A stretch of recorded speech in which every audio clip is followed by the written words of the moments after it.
అందరికీ నమస్తే. కేసీఆర్ ఒక బాంబు వేల్చిండు. మళ్ళీ అంతకుముందు వీడియోస్ బయటకు వచ్చినాయి, బట్ ఇప్పుడు వీడియోస్ బయటికి రాలే. కానీ ఆయన మాట్లాడిన మాటలు చాలా చర్చనీయాంశంగా మారినాయి. ఒక 10 మంది ఎమ్మెల్యేలను గజగజ వణికిస్తున్నాయి. అధికార పార్టీని బెంబేలెత్తిస్తున్నాయి కేసీఆర్ చేసిన కామెంట్స్. ఏంటంటే ఆయన వ్యవసాయ క్షేత్రం ఫామ్ హౌస్లో స్టేషన్ గన్పూర్కి సంబంధించిన లీడర్స్, కొంతమంది లీడర్స్ కలిసిరు.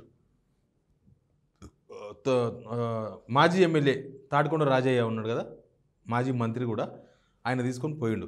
ఏంటంటే అక్కడ ఎవరు కేసులు పెట్టినట్టు వాళ్ళ లీడర్ల మీద జైలుకు పోయిండు. జైలు నుంచి వచ్చిన తర్వాత అతను తీసుకొని అక్కడికి పోయిండు.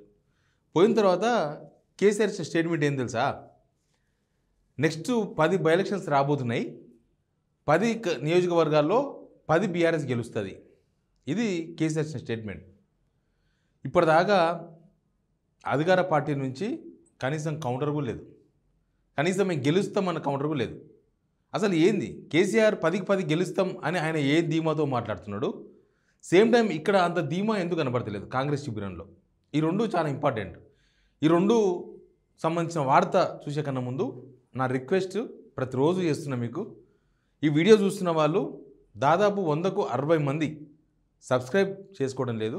మీరు ఆ వీడియో కింద ఉన్న సబ్స్క్రైబ్ బటన్ నొక్కండి, బెల్ బటన్ కూడా నొక్కండి. స్ట్రైక్ చేస్తున్న వాళ్ళు, ఎవరైతే సిగ్నల్ టీవీ క్వశ్చన్స్కి సమాధానం చెప్పలేని వాళ్ళు అధికారంలో ఉన్న వాళ్ళే 100%. ఎందుకంటే క్వశ్చన్ చేసేది మనం వాళ్ళనే చేస్తాం, ఇంకొక రాజకీయ నాయకుని చేస్తాం అవసరమైతే. వాళ్ళు స్ట్రైక్ చేస్తారు. కాబట్టి మీరు మా తరఫున మద్దతుగా నిలబడాలని కోరుతున్నా. మీరు ఇప్పుడు సబ్స్క్రైబ్ చేసుకున్నారని కూడా నేను అనుకుంటున్నా. ఇక వీడియోలోకి పోతే ఫామ్ హౌస్ నుంచి ఆ స్టేట్మెంట్ వచ్చింది, 10కి 10 కాన్స్టిట్యున్సీల్లో బీఆర్ఎస్ గెలవబోతుంది. ఎందుకు కేసీఆర్ అంత ధీమాగా మాట్లాడుతున్నారు? అసలు ఏం జరుగుతుంది? 10 మంది ఎమ్మెల్యేల విషయంలో బై ఎలక్షన్ ఎప్పుడు రాబోతుంది? సుప్రీంకోర్టులో కేసు ఉంది, మనకు తెలుసు.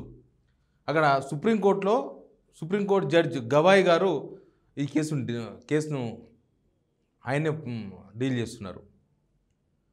గవాయ్ గారు చేసిన ఈ కేసు వాదనల సందర్భంగా, హియరింగ్ సందర్భంగా గవాయ్ గారు చేసిన కామెంట్స్ కొన్ని నెక్స్ట్ ఉప ఎన్నికలు వస్తాయని అందరినీ అటువైపు నడిపిస్తుంది. ఏంది గవాయ్ గారు చేసిన స్టేట్మెంట్? ఏంది? ఈ విచారణ జరుగుతున్న టైంలో స్పీకర్కు ఇంకా ఎన్ని రోజుల టైం, రీజనబుల్ టైం అంటే ఎంత? రీజనబుల్ టైం అని హైకోర్టులో అన్నారు కదా, హైకోర్టు చెప్పింది కదా, రీజనబుల్ టైంలో మీరు నిర్ణయం తీసుకోండి, మళ్ళీ పదవీ కాలాలు మొత్తం అయిపోయిన దాకా కాదు రీజనబుల్ టైం అంటే హైకోర్టు చెప్పింది. అయినా సరే ఇక్కడ హైకోర్టు చెప్పి 2 months అయిపోయిన తర్వాత కూడా no reasonable time, no fixed reasonable time. ఏంది రీజనబుల్ టైం అంటే సుప్రీంకోర్టు అడిగింది. సుప్రీంకోర్టు గవర్నమెంట్ తరఫున, ఈ 10 మంది ఎమ్మెల్యేల తరఫున గవర్నమెంట్ స్పీకర్ తరఫున పెట్టిన అడ్వకేట్ని అడిగితే నేను స్పీకర్ని అడిగి చెప్తా అన్నాడు. ఫస్ట్సారి అదే చెప్పిండు, సెకండ్ టైం అదే చెప్పిండు, స్పీకర్ని అడిగి చెప్తా అని. ఫస్ట్ హియరింగ్కు సెకండ్ హియరింగ్ మధ్య తేడా ఏంటంటే, మధ్యలో ఈ 10 మంది ఎమ్మెల్యేలకు స్పీకర్ ఆఫీస్ నుంచి నోటీసులు ఇచ్చిండ్రు. అంతే, మీరు వివరణ ఇవ్వండి, మిమ్మల్ని ఎందుకు డిస్క్వాలిఫై చేయకూడదు, మీ మీద కంప్లైంట్ ఉంది, పార్టీ ఫిరాయించిండ్రు అని ఒక నోటీస్ ఇచ్చిండ్రు. అదొక పెద్ద ఆధారం. ఇప్పటి వరకు కేవలం బీఆర్ఎస్ దగ్గర మాత్రమే ఆధారాలు ఉన్నాయి. ఏంటి? పార్టీ చేంజ్ చేసినప్పుడు పేపర్లో వచ్చినాయి, లేకపోతే వాళ్ళు మాట్లాడిన వీడియోలు, లేకపోతే వాళ్ళ ఫ్లెక్సీలు, ఇట్లాంటివి రేవంత్ రెడ్డి దగ్గర పోయి కండవాళ్ళు కప్పించుకున్నాయి, అవి మాత్రమే ప్రూఫ్లుగా ఉన్నాయి. కానీ ఇప్పుడు అసెంబ్లీ సాక్షిగా ప్రూఫ్ దొరికిపోయింది. అసెంబ్లీ సాక్షిగా ప్రూఫ్ అంటే ఆ నోటీస్ ఇచ్చారు కదా, మీరు 10 మంది పార్టీ మారినట్టుగా మాకు కంప్లైంట్ వచ్చింది, కొన్ని ఆధారాలు వచ్చినాయి, మిమ్మల్ని ఎందుకు డిస్క్వాలిఫై చేయకూడదు అని శాసనసభ స్పీకర్ ఆఫీస్ 10 మంది ఎమ్మెల్యేలకు నోటీస్. ఇదొక పెద్ద ప్రూఫ్. ఇప్పుడు ఆల్రెడీ 500 పేజీల రిపోర్ట్ సుప్రీంకోర్టులో ఉంది. నెక్స్ట్ ఏంటంటే, ఈ కేసు ఫిబ్రవరి 18 నాడు హియరింగ్ ఉంది. బహుశా ఫిబ్రవరి 18 తేలుతుందో, రోజు అటో ఇటో ఇంకో 2 రోజులకు తేలుతుంది. కానీ గవాయ్ గారు చేసిన కామెంట్స్ చూసిన తర్వాత నెక్స్ట్ మళ్ళీ గవాయ్ గారి chief justice supreme court, plus Himachal ప్రదేశ్లో సేమ్ ఇట్లాంటి కేసే, ఇట్లాంటి కేసే, అక్కడ కూడా స్పీకర్ ఇట్లే టైంపాస్ చేసుకుంటూ పోతే సుప్రీంకోర్టు ఇన్వాల్వ్ అయ్యి ఒక టైం డెడ్లైన్ పెట్టి 90 days ఓన్లీ. రీజనబుల్ టైం అంటే సుప్రీంకోర్టు దృష్టిలో 90 days. కంప్లైంట్ చేసి 10 నెలలు అయిపోయింది. సుప్రీంకోర్టు అన్నది కదా, 10 నెలలు అయితే కూడా మీకు ఇప్పటిదాకా ఎందుకు చర్యలు తీసుకోలేని అడిగింది స్పీకర్ని. కాబట్టే నోటీసులు ఇచ్చారు, నోటీసులు చెప్పుకుందామని. అయితే ఇప్పుడు ఇదంతా జరుగుతుంది, ఈ ప్రాసెస్ అంతా సుప్రీంకోర్టులో జరుగుతున్న ప్రక్రియ అంతా చూస్తుంటే బహుశా ఫిబ్రవరి 18 కాకపోతే మార్చి 18, ఏదో 18కో 20కో వీళ్ళ మీద డిస్క్వాలిఫికేషన్ పడేటట్లు కనిపిస్తుంది వాతావరణం. సేమ్ టైం బై ఎలక్షన్ వస్తుంది. డిస్క్వాలిఫికేషన్ పెడితే ఈ 3 నెలలకు రాకపోవచ్చు, 6 నెలల టైం ఉంటుంది కాబట్టి 6 monthsలో ఎప్పుడైనా ఎలక్షన్ రావచ్చు, బై ఎలక్షన్ రావచ్చు. ఇక కేసీఆర్ ఏ నమ్మకంతో మాట్లాడుతున్నాడు? జస్ట్ 2023 డిసెంబర్లో కదా ఓడిపోయింది వీళ్ళు. మరి ఇప్పుడు ఏ నమ్మకంతో మాట్లాడుతుందో తెలుసా? కాంగ్రెస్ చాలా వీక్ పాయింట్స్ ఉన్నాయి. ఒకటి, 2023 అసెంబ్లీ ఎలక్షన్స్ ముందున్న వాతావరణం కాంగ్రెస్కి ఇప్పుడు లేదు, ఫస్ట్ పాయింట్. రెండో పాయింట్, అతిపెద్ద మైనస్ ఏంటంటే ఇప్పుడు డిస్క్వాలిఫికేషన్ అయితే ఈ 10 మంది ఎవరైతే ఉన్నారో బీఆర్ఎస్ నుంచి కాంగ్రెస్కి వచ్చారో ఆ ఎమ్మెల్యేలకి ఖచ్చితంగా టికెట్లు ఇవ్వాలి. వాళ్ళకి వాళ్ళు వద్దు అనుకున్న టైంలో వాళ్ళ కుటుంబ సభ్యులను సూచిస్తారు, వాళ్ళకి ఇవ్వాలి. అది ఒక పెద్ద మైనస్. నియోజకవర్గాల్లో పార్టీ ఫిరాయించడం అనేది అది మైనస్, నెగిటివ్గా చూస్తున్నారు జనం. మనం ఇప్పుడే కాదు, అంతకుముందు కూడా చూడొచ్చు. అంతకుముందు కాంగ్రెస్ నుంచి బీఆర్ఎస్ పోయిన వాళ్ళు 13 మంది పోతే 2 గెలిచిర్రు, 10 మంది ఓడిపోయినరు, ఒకరికి టికెట్ ఇవ్వలేదు, 2 మాత్రమే గెలిచిర్రు. సుధీర్ రెడ్డి, తర్వాత మహేశ్వరం ఎమ్మెల్యే సబితా ఇందారెడ్డి, మిగతా వాళ్ళంతా ఓడిపోయారు. కాబట్టి ఈ పార్టీ ఫిరాయింపులు అనేది మీరు ఎంత నచ్చ చెప్పుకున్నా, కేసీఆర్ వేసింది కాబట్టి మేం చేసినామని చెప్పుకున్నా, రాజ్యాంగంలో ఉంది కాబట్టి 2/3 మేము చేర్చుకున్నామన్నా, ఎన్ని స్టోరీలు చెప్పినా జనాల దృష్టిలో మాత్రం అది తప్పే. జనాలు దాన్ని తప్పుగా చూస్తున్నారు. కాబట్టి వాళ్ళకు టికెట్లు ఇవ్వక తప్పదు, లేకపోతే వాళ్ళ కుటుంబ సభ్యులకు ఇస్తే ఇంకా చిత్తుచిత్తు. ఇప్పుడు పోచారం శ్రీనివాసరెడ్డి ఉన్నాడు. పోచారం శ్రీనివాసరెడ్డి ఆల్రెడీ అంటున్నాడు, అబ్బో నేను నాకు వద్దు, నేను ఎమ్మెల్యే పోతే రాజీనామా చేస్తాను, నా ఇజ్జత్ పోతుంది, ఇంకా నా కొడుకు నెక్స్ట్ బై ఎలక్షన్ ఇచ్చుకుంటా, నేను ఓన్లీ సలహాదారుగా ఆ పోస్ట్లో ఉంటా, అగ్రికల్చర్ డిపార్ట్మెంట్ సలహాదారుగా, నేను దానికి మాత్రమే ఉంటా అంటున్నాడంట. వాళ్ళ కొడుకు ఇస్తే ఇంకా చిత్తు కొడిపోతారు, డిపాజిట్ కూడా దక్కదు. అట్లాంటి పొజిషన్ ఉంటుంది. దాన నాగేందర్ ఉన్నాడు. దాన నాగేందర్ ఆల్రెడీ ఎంపీ ఓడిపోయాడు, మళ్ళీ ఎమ్మెల్యే ఓడిపోను, నా అల్లునికి ఏమని అడుగుతున్నాడట. ఆయన అల్లునికి ఇస్తే ఇంకా చిత్తు కొడిపోతాడు. ఇప్పుడు కడియం శ్రీహరి, ఆయన నేను ఎదుర్కొంటా అంటున్నా కూడా బయటికి అందరూ ఎదుర్కొంటానని చెప్తారు, లోపల చాలా వ్యవహారం ఉంది, ఆయన గెలవడం చాలా కష్టంగా ఉంది. ప్లస్ కాంగ్రెస్లో కాంగ్రెస్ గ్రూపులే వీళ్ళని గెలనియవు. కాంగ్రెస్లో చాలా గ్రూపులు ఉన్నాయి. ఇప్పుడు పోచారం శ్రీనివాసరెడ్డి కొడుకో లేకపోతే ఆయన నిలబడితే ఏనుగు రవీంద్ర రెడ్డి ఊకుంటాడా? అక్కడ కడియం శ్రీహరి నిలబడితే ఇందిరాగారు ఉంటారు, అక్కడ ఆమె ఊకుంటుందా?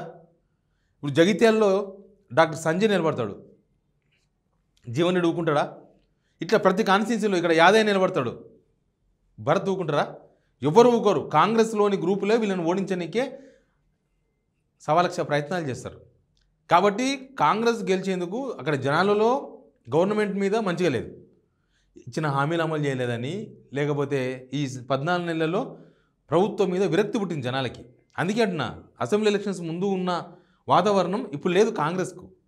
అసెంబ్లీ ఎలక్షన్స్లో అసలే ఉండదు బై ఎలక్షన్ వస్తే.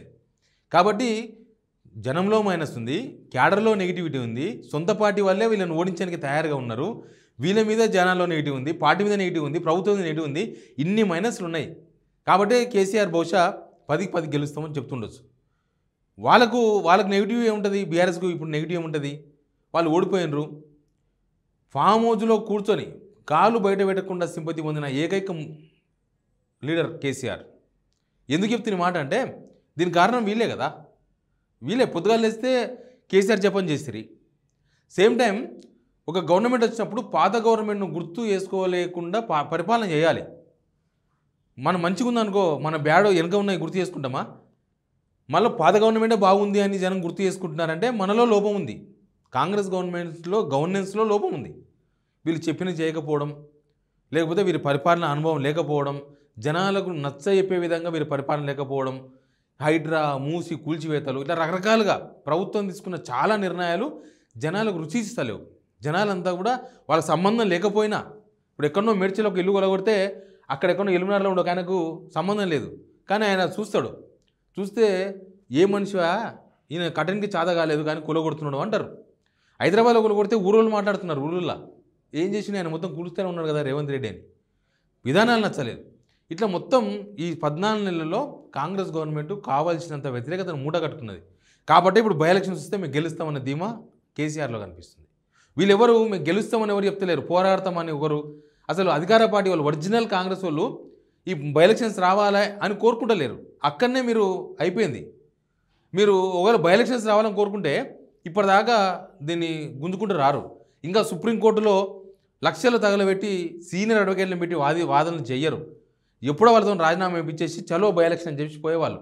ఎంత లేట్ అయితే వాళ్ళ ఓటమి అంత దగ్గరెత్తున్నట్టు లెక్క.